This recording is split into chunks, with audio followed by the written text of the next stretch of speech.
Classes. मेरा नाम अभिषेक है और आज हम बात करने वाले हैं क्लास 10 के चैप्टर फर्स्ट की केमिकल रिएक्शन एंड इक्वेशन। तो बच्चों पिछली क्लास में हम लोगों ने बात की थी केमिकल रिएक्शन किसे कहा जाता है, केमिकल चेंज क्या होते हैं और केमिकल इक्वेशन क्या होती है। आज हम बात करेंगे कि किसी भी केमिकल चेंज को सिंबॉलिक फॉर्म में किस तरह से रिप्रेजेंट किया जाता है और उसको कैसे बैलेंस किया जाता है और बैलेंस करना क्यों जरूरी है बच्चों। तो जैसा कि हमने पिछली क्लास में डिस्कस किया था केमिकल इक्वेशन, तो केमिकल इक्वेशन का मतलब क्या है? Chemical equation means it is a symbolic representation of an actual chemical change with the help of symbol and formula.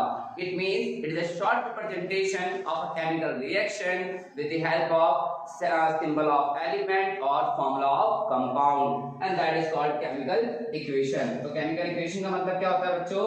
It is a symbolic representation. It is a symbolic representation of a chemical change. Of a chemical change with the help of symbol of element or formula of compound is called chemical equation. उसे हम क्या कहते हैं बच्चों? is called chemical equation. किसी भी रासायनिक परिवर्तन को सिंबॉलिक फॉर्म में रिप्रेजेंट करना बच्चों। तो केमिकल इक्वेशन हमारी दो टाइप्स की होती है बच्चों। एक होती है हमारी unbalance chemical equation. Unbalance chemical equation means असंतुलित रासायनिक समीकरण, यानी ऐसे रासायनिक अभिक्रियाएं या ऐसे रासायनिक समीकरण जिनके रिएक्टेंट और प्रोडक्ट्स के नंबर ऑफ एटम्स अनइक्वल होते हैं, तो उन्हें हम बोलते हैं unbalance chemical equation. And it means such chemical equation which has an unequal number of atoms of one or more element in the reactant or product. For example, we take formation of ammonia. तो ammonia gas का जो formation होता है बच्चों, वो nitrogen और hydrogen gas से मिलकर होता है। तो हम बात करते हैं nitrogen and hydrogen to form ammonia. The formula of ammonia is NH3. In this reaction, number of atoms of nitrogen in reactant is not equal to number of atoms of nitrogen in product. So that this is called unbalanced chemical equation. It is called unbalanced chemical equation. अब हम बात करते हैं बच्चों balanced chemical equation. Balanced chemical equation किसे कहा जाता है? ऐसे केमिकल इक्वेशन जिसमें number of atoms of reactant is equal to number of atoms of product, यानी ऐसे रासायनिक अभिक्रियाएं जिनमें रिएक्टेंट और प्रोडक्ट दोनों तरफ एलिमेंट्स के एटम्स बराबर होते हैं बच्चों। तो such chemical equation which has an equal number of atoms of different element in the reactant and product। अगर हम बात करें इसी अमोनिया की, तो अगर हम इसको बैलेंस कर दें तो हम देखेंगे कि दोनों तरफ नंबर ऑफ एटम्स आपके बराबर है बच्चों, N2 plus 3S2 and that is called 2NH3। तो यहाँ पर हम बात करते हैं नाइट्रोजन की। Here 2 atoms of nitrogen, here 2 atoms of nitrogen, here 2 3 6 atoms of hydrogen and here 6 atom of hydrogen। तो हम देख रहे हैं कि यहाँ पर कि रिएक्टेंट की साइड आपके एटम्स बराबर हैं और प्रोडक्ट की साइड भी। तो इस तरह से हम ये कह सकते हैं कि ये रिएक्शन बैलेंस है। अब रिएक्शन को क्यों बैलेंस करना जरूरी है बच्चों? Actually it is the basis of law of conservation of mass. यानी लॉ ऑफ कंजर्वेशन मास क्या कहता है कि in any chemical reaction mass of reactant is equal to mass of product. It means mass neither be created nor be destroyed. और Dalton ने अपने second postulates में भी कहा atoms are conserved, atom neither be created nor be destroyed. और इसके बाद बच्चों हम बात करते हैं बैलेंसिंग ऑफ केमिकल इक्वेशन। आप लोग स्क्रीनशॉट ले सकते हैं बच्चों।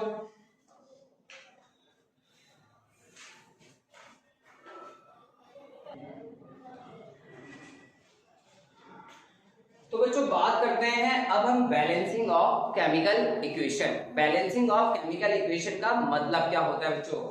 The process of equating the number of atoms of each element, यानी हर एलिमेंट को दोनों तरफ इक्वेट करना। The process of equating the number of atom of each element present on both the side of chemical equation. किसी भी रासायनिक समीकरण में रिएक्टेंट और प्रोडक्ट दोनों तरफ के एलिमेंट्स के एटम्स को इक्वेट करना ही केमिकल बैलेंसिंग इक्वेशन कहलाता है बेटा। क्या कहलाता है? Balancing of chemical equation. अब हम बैलेंसिंग ऑफ केमिकल इक्वेशन करते समय कुछ बातों का जानना बहुत जरूरी है बच्चों। जैसे कि आप फॉर एग्जांपल हमारे पास वाटर है, this is a formula of water. अब यहाँ पर वाटर का जो फॉर्मेशन होता है वो कैसे होता है बच्चों? Example, hydrogen and oxygen gas react and produce water, and this is called unbalanced chemical equation, and we need to balance this equation. Here hydrogen is 2, here oxygen is 2 and oxygen 1, so that it is multiplied by 2. अब now re-examine the equation. 2h2 means 4 hydrogen on right hand side, here 2 hydrogen on left hand side, so that it should be multiplied by 2. So that reaction is called unbalanced chemical equation. अब यहाँ पर हम बात करते हैं बेटा ये large number की और ये स्मॉल नंबर्स। ये लार्ज और स्मॉल नंबर्स को हम लोग क्या बोलते हैं? अब हम बात करें यहाँ पर फॉर एग्जांपल 2h2O, तो यहाँ पर 2 को जो बोला जाता है बच्चों उसको बोला जाता है कोफिशिएंट्स। क्या बोला जाता है बच्चों? कोफिशिएंट्स। और ये जो स्मॉल नंबर हैं इनको बोला जाता है सबस्क्रिप्ट। तो it is the difference between coefficient and subscript. Coefficient क्या होते हैं? They are large number that are go in front of the compound. यानी क्या होते हैं? They are large number that go in front of the compound, in front of the compound. The water is a compound. It is made up of 2 or more atoms. It is made up of 2 different atoms, so that it is a compound. And substrate क्या होते हैं? They are smaller that apply only elements, only one element, and write below या behind the element. तो subscript small letters होते हैं जो elements के below में लिखे जाते हैं, और कोफिशिएंट्स वो लेटर्स होते हैं, वो नंबर होते हैं जो किसी भी कंपाउंड के फ्रंट में रखे जाते हैं। तो बच्चों एक हम यहाँ पर बात करने वाले हैं रूल की, तो नोट करके हम एक बात समझने वाले हैं। In any chemical reaction, while balancing, we need to balance the coefficient, not the subscript. हम कभी भी कोफिशिएंट्स को ही बैलेंस करेंगे, सबस्क्रिप्ट को बैलेंस नहीं करते। सबस्क्रिप्ट को हम बिल्कुल भी चेंज नहीं करेंगे। तो यहाँ पर हम लिख सकते हैं while balancing we always balance the coefficient, balance the coefficient,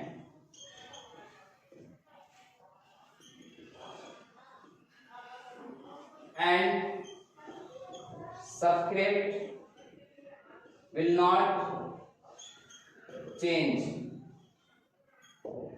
किसी भी केमिकल रिएक्शन में हम लोग बात करेंगे सिर्फ कोफिशिएंट्स की, यानी हम जब भी किसी केमिकल इक्वेशन को बैलेंस करेंगे तो हम सिर्फ कोफिशिएंट्स को ही बैलेंस करेंगे।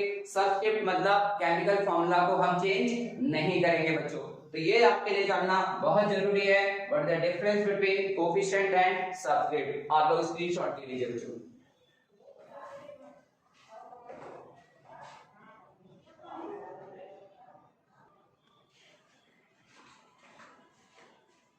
तो बच्चों बात करते हैं after balancing steps for balancing equation, कि किसी भी केमिकल इक्वेशन को बैलेंस करते समय हमें किन बातों का ध्यान रखना चाहिए बच्चों। कि किसी भी बैलेंसिंग केमिकल इक्वेशन को करने के लिए हमें कौन कौन सी बातें ध्यान रखनी है, और हम बात भी करने वाले हैं जो हमारे सीबीएसई बोर्ड में जो सिलेबस में जो मेथड दिया गया है, that is called hit and trial method, and this is called hit and trial method, and this is also called balancing, this is also called balancing।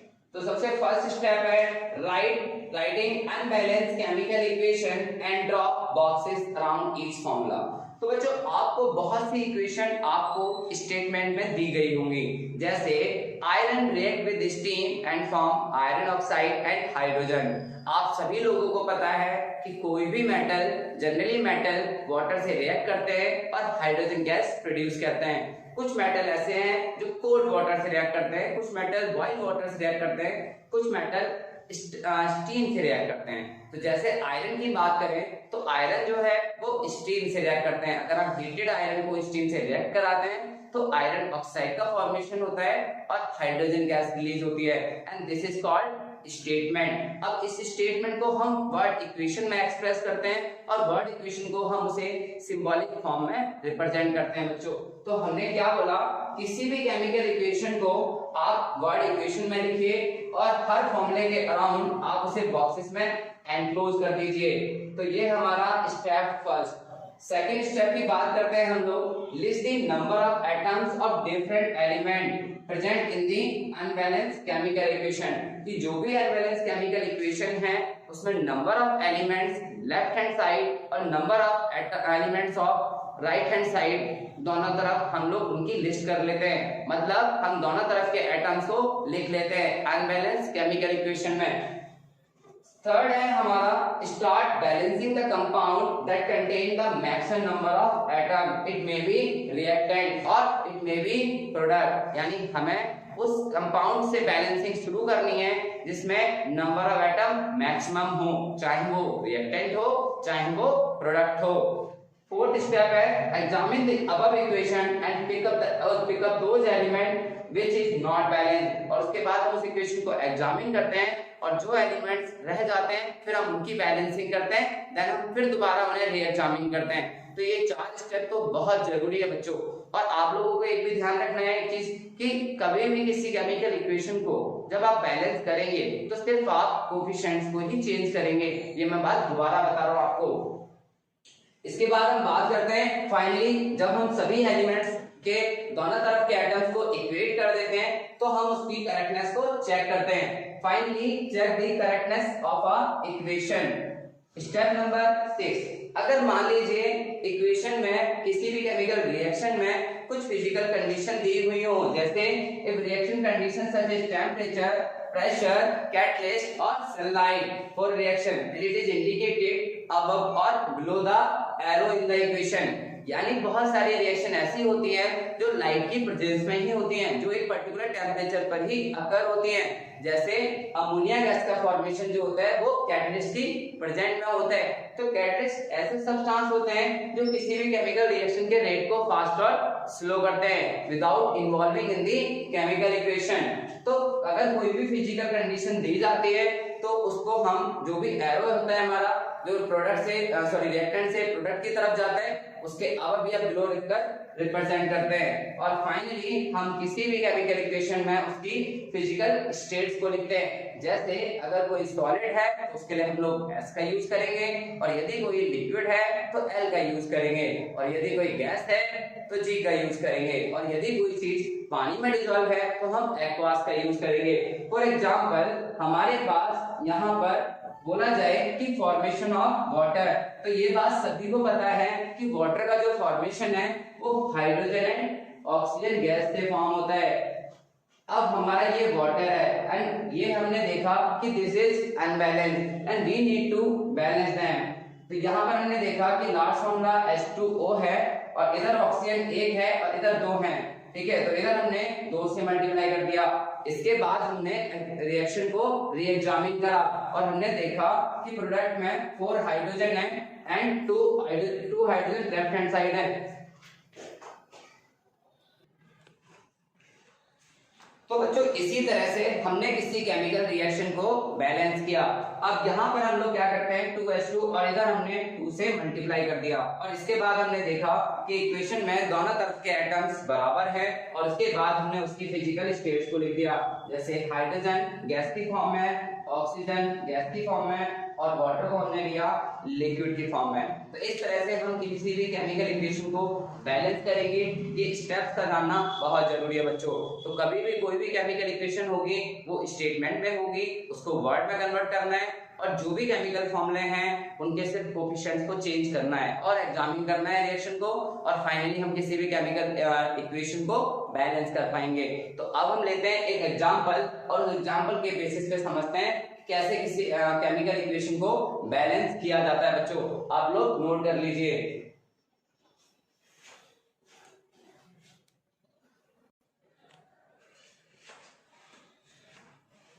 तो बच्चों जैसा कि अभी हमने कुछ स्टेप सीखे और अब हम बात करने वाले हैं एक एग्जांपल की।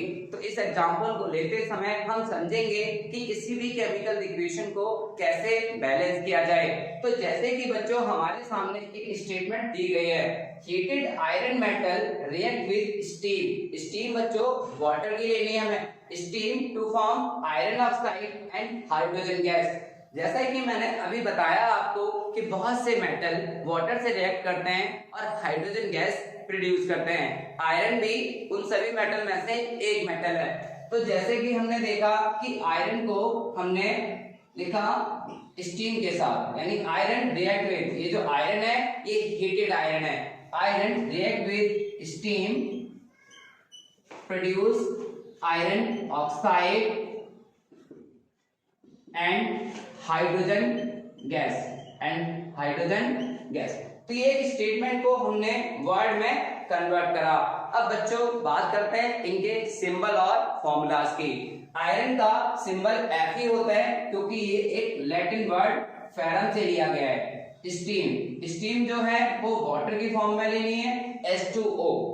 आयरन ऑक्साइड का केमिकल फॉर्मूला होता है Fe3O4 and hydrogen gas H2। इस इक्वेशन को हमने सिंबॉलिक फॉर्म में भी लिख लिया और इसके बाद हमने बात करी, इनको हमने बॉक्सेस के अंदर एनक्लोज कर दिया बच्चों। बॉक्सेस के अंदर क्यों? क्योंकि हमें केमिकल फॉर्मूलाज को चेंज नहीं करना, हमें सिर्फ इनके आगे लिखे गए कोफिशिएंट्स को ही चेंज करना है। जैसे कि इसके बाद हमने बोला making a list of number of atoms of different element in this reaction. इसके बाद हम बात करते हैं इनकी लिस्ट बनाते हैं, making a list of number of atoms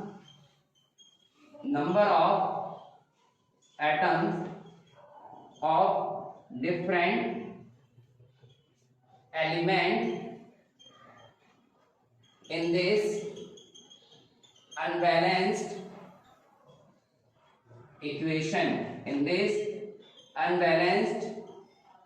equation। तो जैसा कि बच्चों यहाँ पर हम देख रहे हैं कि यहाँ पर 3 एलिमेंट्स का इन्वॉल्वमेंट है। यहाँ पर हम लिखेंगे एलिमेंट, यहाँ हम बात करेंगे एटम्स ऑफ रिएक्टेंट यानी लेफ्ट हैंड साइड, और इधर हम बात करेंगे atoms of product in right hand side. तो जैसा कि हमने देखा यहाँ पर 3 एलिमेंट्स का इन्वॉल्वमेंट है। 3 एलिमेंट जैसे कि आयरन, हाइड्रोजन एंड ऑक्सीजन। अब हम बात करेंगे इधर number of atoms of reactant and number of atoms of product. अब आयरन को अगर हम देखें इस केमिकल इक्वेशन में कि आयरन लेफ्ट हैंड साइड की तरफ सिर्फ एक है, हम इसके आगे एज्यूम कर लेते हैं कि 1। तो लेफ्ट हैंड साइड में, राइट हैंड साइड में आयरन का जो नंबर ऑफ एटम है वो हमारे 1 है। राइट हैंड साइड में हम देखते हैं आयरन के जो एलिमेंट है आयरन, उसके नंबर ऑफ एटम्स कितने हैं? 3 बच्चों। अब हाइड्रोजन की बात करते हैं, हाइड्रोजन लेफ्ट हैंड साइड में कितने हैं बच्चों?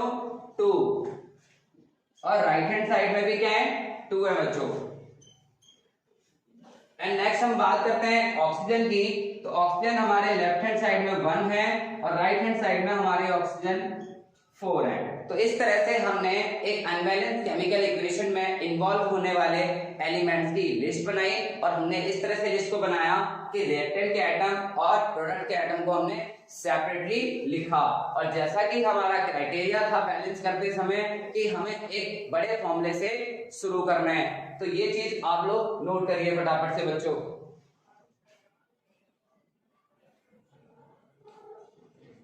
इसके बाद हम बात करते हैं नेक्स्ट स्टेप। जैसा कि हमारा क्राइटेरिया था, using the criteria select Fe3O4, using the criteria select Fe3O4 and the element जो सबसे ज्यादा आ रहा है that is called oxygen, and the element is oxygen in it.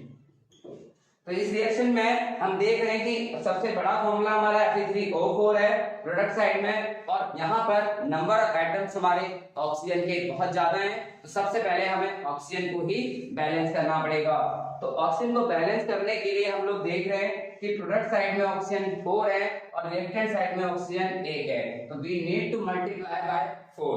तो ऑक्सीजन को अगर हमें बैलेंस करना है तो हमें इस रिएक्शन को 4 से मल्टीप्लाई करना पड़ेगा, यानी लेफ्ट हैंड साइड में हमने वाटर के फॉर्मूले में हमें 4 से मल्टीप्लाई करना पड़ेगा। और इस इक्वेशन को हम लोग दोबारा लिखते हैं बच्चों, Fe plus 4H2O Fe3O4 and hydrogen. इस तरह से हमने ऑक्सीजन को बैलेंस कर लिया। इसके बाद हम बात करते हैं हाइड्रोजन की, क्योंकि अब हमने जब 4 से मल्टीप्लाई किया ऑक्सीजन को तो हमें इस पूरे फॉर्मूले में हाइड्रोजन से भी मल्टीप्लाई करना पड़ेगा बच्चों, क्योंकि हमने ऑक्सीजन को मल्टीप्लाई किया है तो हाइड्रोजन को भी करना होगा। तो 2 4 जा 8। अब हम देख रहे हैं कि ऑक्सीजन तो बैलेंस है बट हाइड्रोजन अभी भी अनबैलेंस है। तो इसके बाद हम नोट करते हैं, आगे नोट कीजिए बेटा।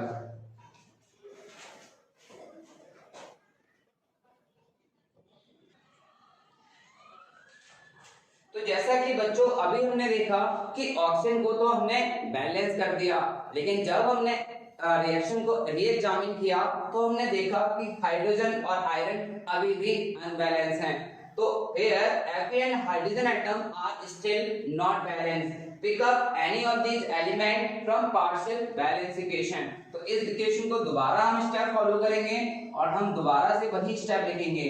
इधर लिखेंगे हम एलिमेंट्स, इधर हम बात करेंगे लेफ्ट हैंड साइड यानी number of atoms of left hand side and number of atoms of right hand side. तो जैसा कि यहाँ पर 3 एलिमेंट्स का इन्वॉल्वमेंट है, iron, hydrogen and oxygen.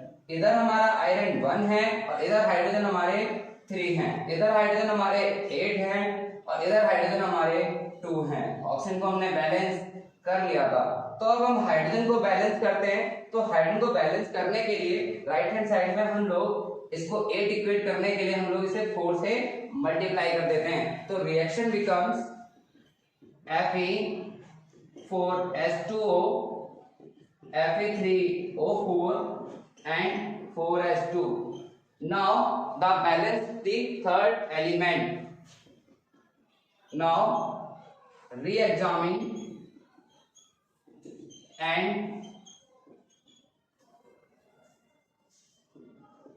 pick up the third element, that means to balance iron. Iron को balance करने के लिए हम लोग यहाँ पर 3 से मल्टीप्लाई कर देंगे, क्योंकि राइट हैंड साइड में हमारे पास 3 है। तो इधर हमने 3 से मल्टीप्लाई करा तो यहाँ भी हमारा 3 आ गया। तो आयरन को इनिशियली आयरन हमारे पास 1 था तो हमने इधर 3 से मल्टीप्लाई कर दिया। तो इस तरह से इस रिएक्शन को हम लोग चेक करते हैं, Fe3O4 and 4H2. So now this reaction is balanced. To check the correctness of this reaction, here 3 iron, here 3 iron, here 4 oxygen, here 4 oxygen, here 8 hydrogen, here 8 hydrogen. Now write the physical states. Iron is taken in solid form and 4H2O in gaseous form. Fe3O4 in solid form and hydrogen in gases form. तो इस तरह से हमने एक reaction को balance किया। और भी हम रिएक्शन की बात करेंगे। आज की क्लास में हम लोग आयरन को बैलेंस किया। आज की क्लास में हम लोगों ने केमिकल इक्वेशन के टाइप्स पढ़े, अनबैलेंस केमिकल इक्वेशन क्या होती है और बैलेंस क्यों होती है। अब बैलेंस करने के लिए क्या बेसिस लिया जाता है, ऐसा क्यों किया गया कि किसी भी अनबैलेंस केमिकल इक्वेशन को बैलेंस किया गया, उसका कारण ये था, नोट लिख देंगे, chemical reaction should be balanced, should be balanced to follow the law of conservation of mass.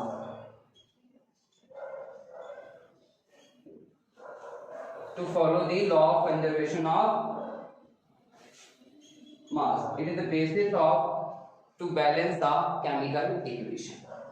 Next class में हम लोग बात करेंगे और भी रिएक्शंस की जो हमें बैलेंस करनी है, जैसे कि formation of ammonia, photosynthesis, respiration, formation of सेलेक्टाइन।